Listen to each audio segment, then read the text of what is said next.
Anyone can choose a real estate agent. It really is as simple as going to your local brokerage, going online, or just going to a local open house and speaking to someone. Anyone can find a real estate agent, but what's much more important is finding a partner in your transaction. It's someone that's going to be financially secure, someone that's going to be able to guide you to the best possible decision, and also someone that's going to make you happy in your transaction. You want someone that's responsive, someone that's there for you and actually looks out for your needs rather than just trying to sell you a home. So here I want to talk about what you should look out for when choosing your real estate agent.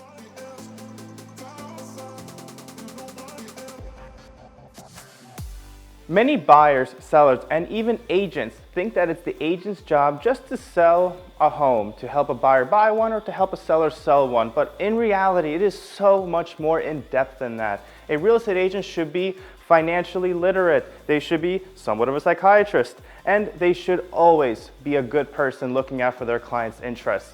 They are someone that's going to have to advise you on what to buy, where to buy, how to do it, who to talk to, and ideally have some good contacts to help you throughout that whole transaction. There are really a few key things that you're looking for with a real estate agent.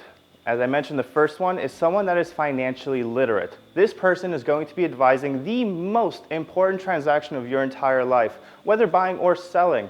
They have to advise you on what the correct price is, the correct people to talk to make sure that the inspection and appraisal are all done correctly, or if you're a seller, that the move out and the attorney process is done correctly. There are so many moving parts to a transaction that if an agent is not completely capable of making it a smooth and easy process, well, there's going to be some rough roads ahead and you might want to avoid those.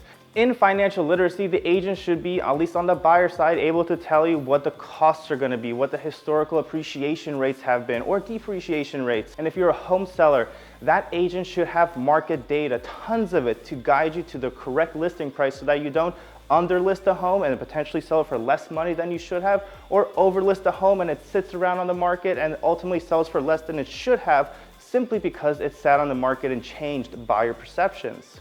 The next thing an agent should have is a lot of emotional capacity. That agent is there to have emotional support. As a home seller or home buyer, you're going to have anxiety at many steps of the process, and you might even at some point have remorse, even though it might be unjustified. You as the buyer or seller don't know that. It's the agent's job to make sure that they communicate in a concise manner as to what the correct procedure should be and outlining any kind of risks, rewards to any decision that you're going to make. If that agent can't guide you emotionally, that transaction is not going to be as happy as you think it's going to be. That even if you got the right price, there are so many steps throughout the process where you're going to have questionable ideas as to what to do next. And that agent, if they don't have the capacity to guide you in the right direction, it's going to be a bit of a rough ride. And the last and most important part is that agent should have your best interest out for you. They're not there just to sell your home or to sell you a home. They are there to make sure that you make the best possible real estate decision and ultimately the best financial decision for your needs. You don't want someone that's just going to say, hey, buy this because it's a nice home. They're going to say, hey, you should buy this because it has this potential, this history, this is what I like about it, this is what I don't like about it. Here are the resale risks, so many other facets. And if you're a seller, here's what buyers are going to be looking out for. Here's what you should do to market the home better. Here's who we should target in our demographics of who should buy this home, whether it's people in rental towers or nearby brownstones, whatever it might be. You don't want an agent that's simply there for the transaction and for the paycheck. You want an agent there that, once again, is a partner in your transaction.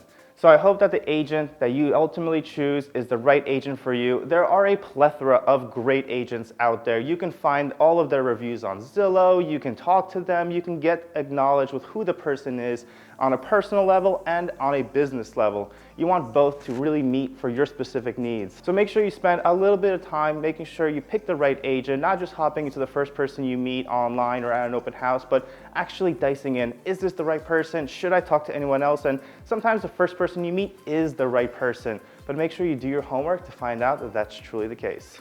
If you find any of these tips helpful and useful for you, please do subscribe to the channel, like, comment, whatever it might be. I'm always here to help and guide people in the right directions. If you have some general questions, put them in the comments, like, subscribe. Thank you so much.